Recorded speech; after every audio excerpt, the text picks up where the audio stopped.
Hello students, good morning. Once again I welcome to you in the today's science class.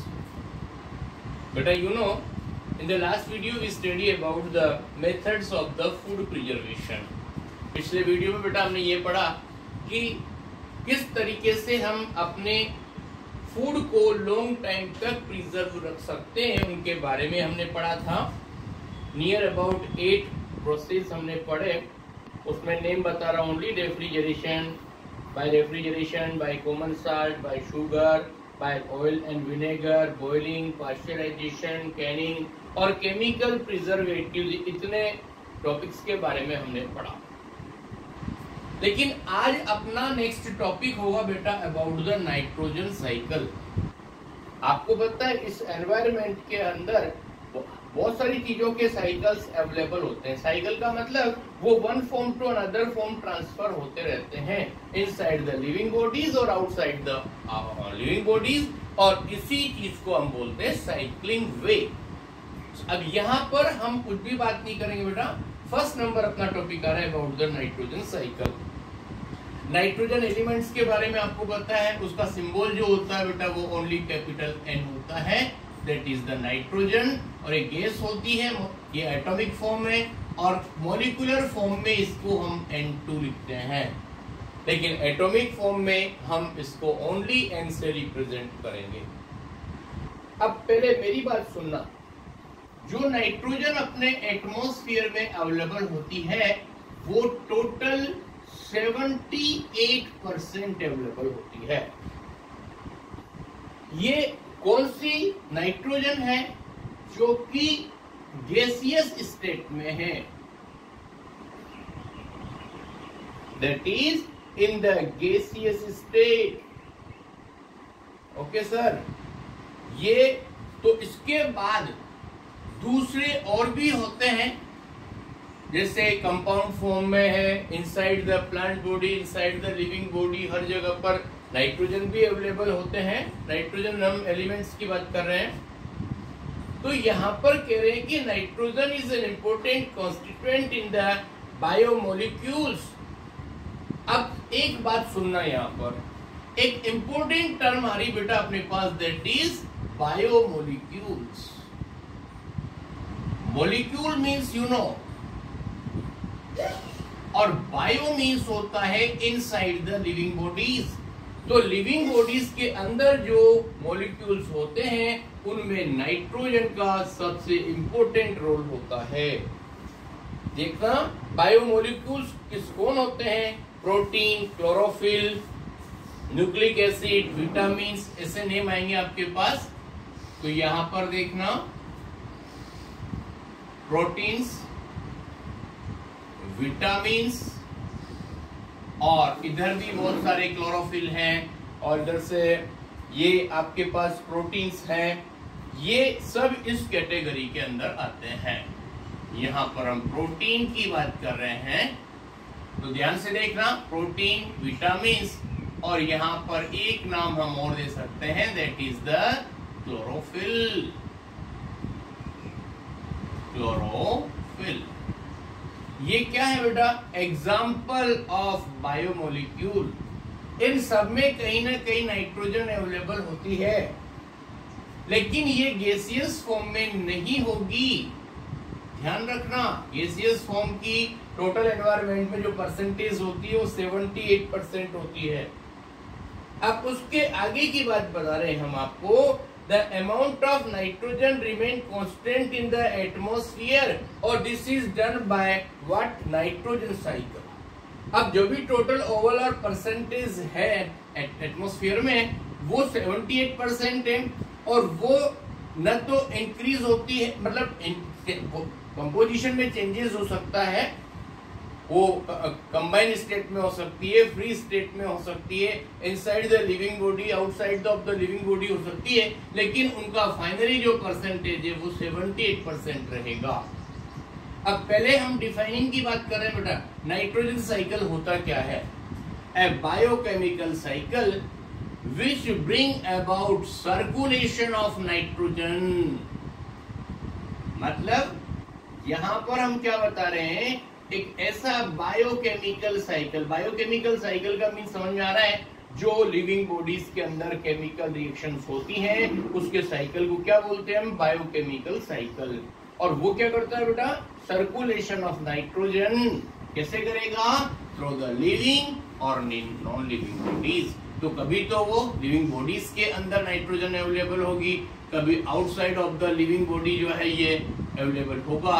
इसको हम क्या नाम देंगे, दैट इज नाइट्रोजन साइकिल। इतनी बात समझ में आ गई आपको। उसके बाद आगे की बात कर रहे हैं बेटा हम, what are the steps of nitrogen cycle, मतलब नाइट्रोजन साइकिल के स्टेप्स क्या होंगे, इसके बारे में हम बात करें। स्टेप्स ऑफ नाइट्रोजन साइकिल कैसे क्या होते हैं, ध्यान से देखना, पूरी बात समझना। First number topic that is nitrogen fixation. Nitrogen cycle में पहला काम क्या होता है, नाइट्रोजन फिक्सेशन। अब नाइट्रोजन फिक्सेशन का मीन्स क्या हुआ, conversion of free nitrogen of atmosphere into compounds of nitrogen. तो ध्यान से सुनना, यहां पर यही बात बता रहे हैं हम आपको, converting of free nitrogen gas, free nitrogen into compounds of nitrogen, compound of nitrogen. मतलब जो भी एटमॉस्फेयर में आपके पास में गैसियस फॉर्म में जो नाइट्रोजन अवेलेबल है ना, उसको कंपाउंड ऑफ नाइट्रोजन में हम कन्वर्ट कर देते हैं किसी भी तरीके से, ताकि वो लिविंग बॉडीज के कांटेक्ट में आ जाए। और ये प्रोसेस 3 वेरियस टाइप से कंप्लीट होता है। हो सकता है, मोस्ट प्रोबेबल होता है बेटा, rhizobium bacteria, by rhizobium bacteria. अपने 7th क्लास में शायद पढ़ा हो कि जितने भी पल्स प्लांट होते हैं ना, पल्स प्लांट होते समझ रहे हैं आप, जो दाल्स वगैरह जो होती है, पी, बीन, मूंग, उड़द, अरहर, और ये इनके रूट नोड्यूल्स में राइजोबियम बैक्टीरिया पाए जाते हैं। ये राइजोबियम बैक्टीरिया में क्या स्पेशल बात होती है कि they convert free nitrogen of atmosphere into the compound of nitrogen. Okay, तो ये क्या करते हैं बेटा, सॉइल की फर्टिलिटी को इंक्रीज करते हैं, और ये जिस प्लांट पे रहते हैं वो प्लांट बदले में इनको फूड देता है। तो दोनों का एक सिम्बायोटिक लाइफ स्टाइल चलता है, मतलब both living bodies rhizobium bacteria और leguminous plant are benefited, no one harm to each other, और ये लाइफ स्टाइल कहलाता है सिम्बायोसिस। पढ़ा होगा आपने 7th क्लास में। तो ये राइजोबियम बैक्टीरिया वहां अवेलेबल होते हैं। दूसरा अभी बेटा हमने इसके बारे में पढ़ा था, एल्गी के अंदर यहां पर अपने पास होता है ब्लू ग्रीन एल्गी। इसमें 2 नेम हमने पढ़े थे, नोस्ट्रोक एंड एनेबिना। याद करना, कुछ टाइम पहले पढ़ा था, नोस्ट्रोक and next एनेबिना।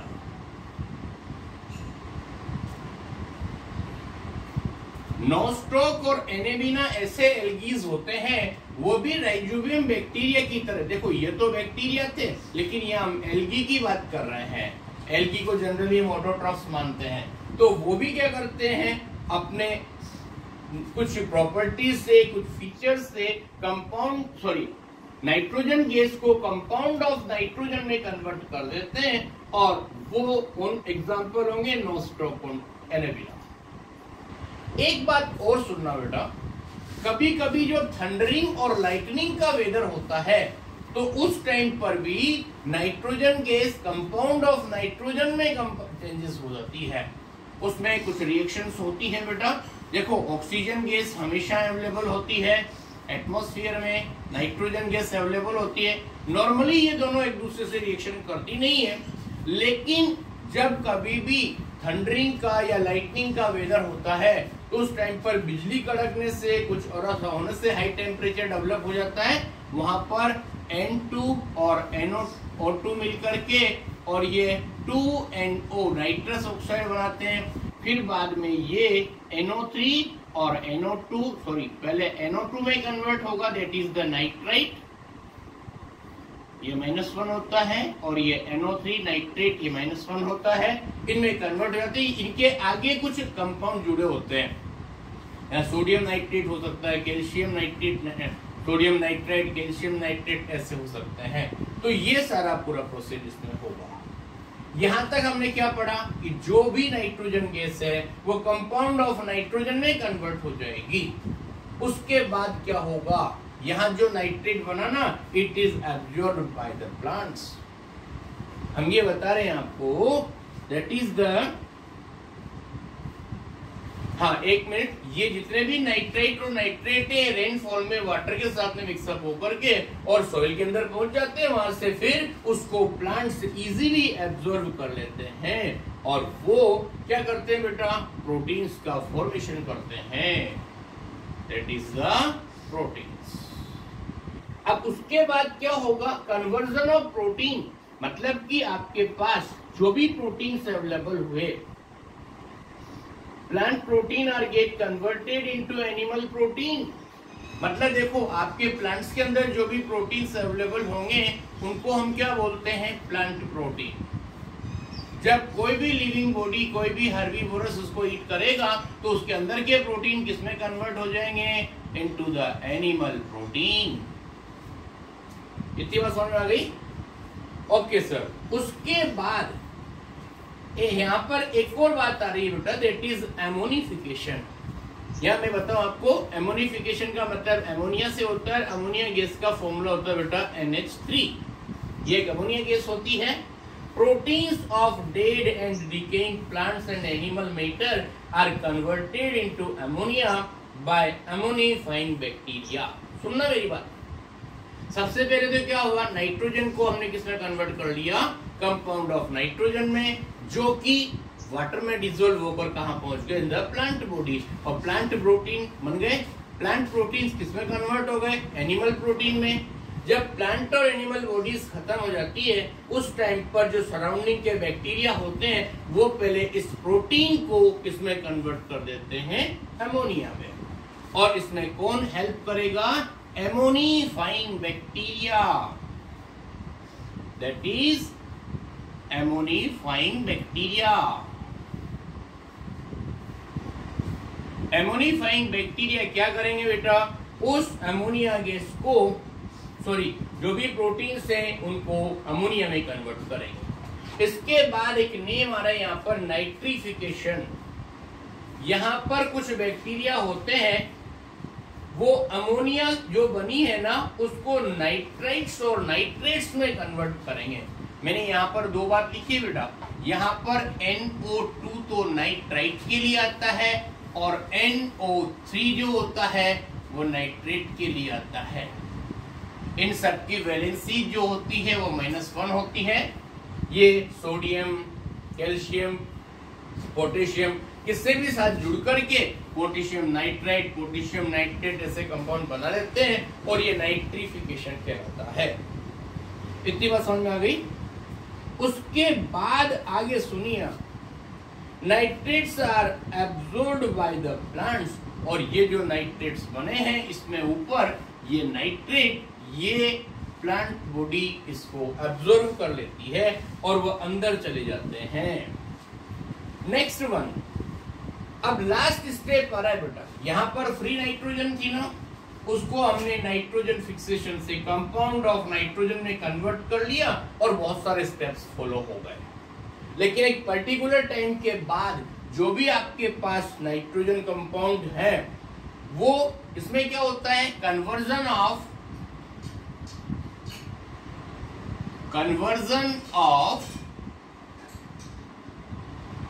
Nitrogen compounds, nitrogen compound into free nitrogen gas.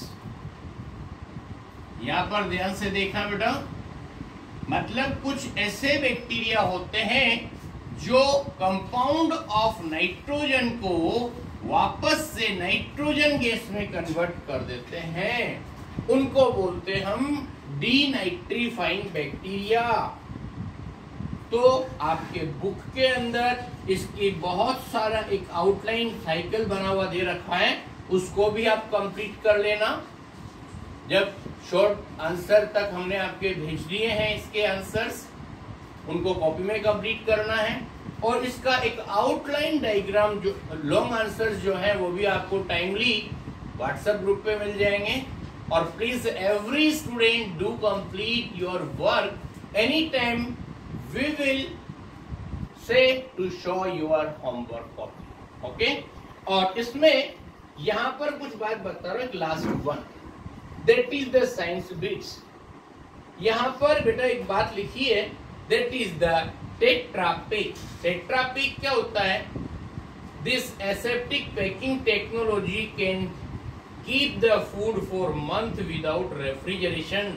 यहाँ पर टेट्रापैक क्या है? एक पैकिंग टेक्नोलॉजी है। उस प्रोसेस से आप कोई भी फूड को पैक करके रखेंगे ना, तो मतलब लगभग 1 मंथ तक बिना रेफ्रिजरेशन के आप उसको सेफ कंडीशन में, मतलब विदाउट कंपोजिशन आप उसको काम में ले सकते हैं। It means it will not be spoil. इसमें कुछ नेम आ रहे हैं, yoghurt, milk, fruit juices are kept safe for a longer time. तो ये जितने भी नेम बताए हमने आपको, योगर्ट, मिल्क, फ्रूट जूसेस, इन सबको सेफ इसी तरीके से रखा जाता है। मेरी बात सुनना बेटा, ये अपना सेकेंड लेसन यहाँ पर। Okay, now from the next video we will start our next lesson and do complete work. Thank you very much.